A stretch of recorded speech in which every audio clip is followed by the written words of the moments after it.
حافظ ضیاء الرحمان اور دیگر شہیدوں کے قاتلوں کو مہنگائی کے تناسب سے تنخواہوں میں ذرا زور سے بولا.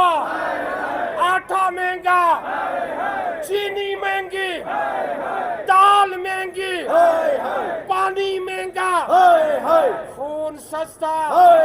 ذرا زور سے بولا. چینی مہنگی، سب کچھ مہنگا. لٹ کے لے گئے یہ چور لٹیرے. آج پورے ملک کے ہر شہر، ہر تحصیل، ہر ضلع اور بلوچستان کے تمام شہروں دیہاتوں جہاں جہاں وابڈا کے دفاتر ہیں، پاور سیکٹر کے دفاتر ہیں، اس میں آج وابڈا کے 1.5 لاکھ سے زیادہ مزدور سڑکوں پر ہیں اور ان کا مطالبہ ہے.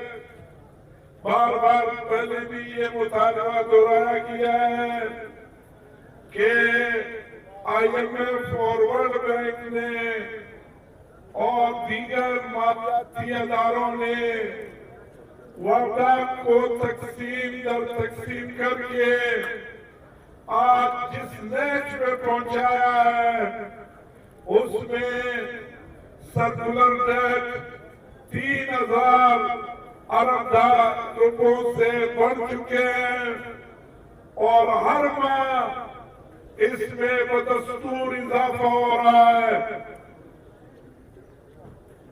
1947 سے 1958 تک پورے ملک میں بجلی نایاب تھی اور ملک کے بڑے بڑے جوگدار سرمایہداروں، جاگیرداروں، نوابوں، سرداروں، خانوں، چودھریوں اور وڈیروں کو یہ بجلی ملتی تھی. لیکن 1958 میں وابڈا کے قیام کے بعد ملک میں ڈیم بنے، ملک میں 220-500 kV کی لہریں بنی، 132 kV 66 kV کی لہریں بنی، گریڈ اسٹیشن بنے، پاور ہاؤسز بنے اور اس پورے ملک میں 11 kV اور ڈسٹریبیوشن لائنوں کی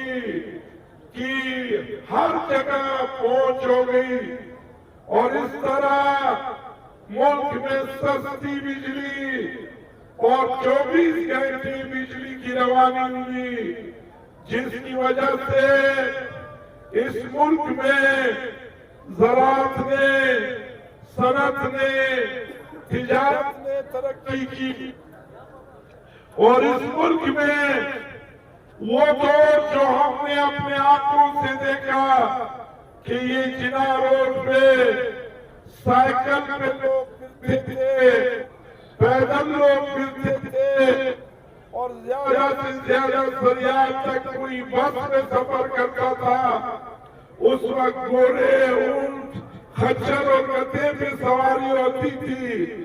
آج وہ تمام لوگ گروپ گاڑیوں، مرسڈیز گاڑیوں اور بڑی بڑی گاڑیوں اور بڑی بڑی جائیدادوں کے مالک اس ترقی کی وجہ سے بنے. حقیقت میں رہنے کی بات کرتے ہیں کہ اگر یہ ادارہ سرمایہ دار یا خرکار کے پاس چلا گیا تو جو بھی اس کی کمائی ہوگی وہ ڈالر میں آپ کے ملک سے باہر جائے گا.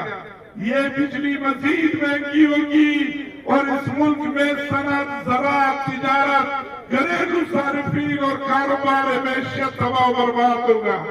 تو کیا اس کی اجازت 1.5 لاکھ مزدور دیں گے؟ آپ کھڑے کر کے بتاؤ، کیا اس کی اجازت دو گے؟